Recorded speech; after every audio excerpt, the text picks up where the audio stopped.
Believe it or not, the Italian Mafia, one of the world's most notorious criminal organizations, began as a form of social protection.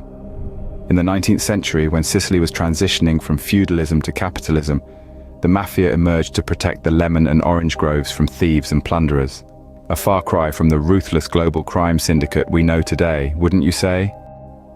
Now, when we talk about the Italian Mafia, it's not a monolithic entity. Instead, there exist various factions, each with its unique characteristics, history, and modus operandi.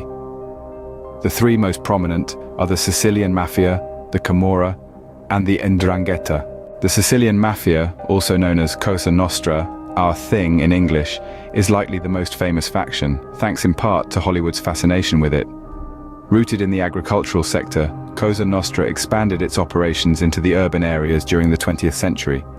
It's a hierarchical organization with a clear chain of command, from the soldier level up to the boss of bosses.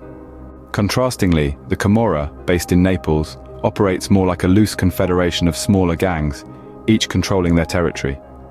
Unlike the Sicilian Mafia, the Camorra isn't very hierarchical.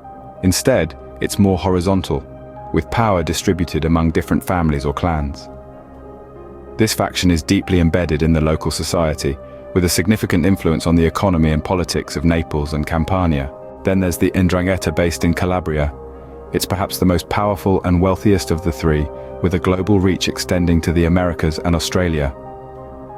The 'Ndrangheta is unique in its structure, operating more like a network of families than a hierarchical organization.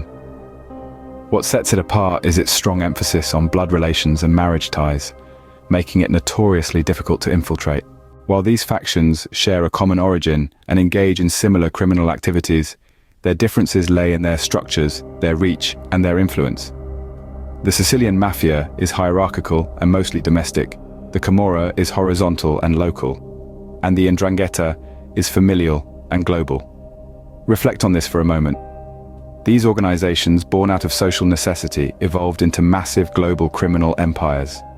Their influence extends far beyond Italy's borders, impacting economies, politics, and societies around the world. So, next time you hear about the Italian Mafia, remember it's not just one entity, but a complex web of factions, each with its distinct characteristics and influence. It's a dark, fascinating, and complex world, one that continues to shape and be shaped by forces beyond its Sicilian citrus grove's origin. It's a stark reminder of how social phenomena can transform and adapt, often in ways that are far from their original intent. So the next time you peel a lemon or an orange, perhaps you'll remember the surprising origins of the Italian Mafia and how it evolved into the complex network of factions we know today.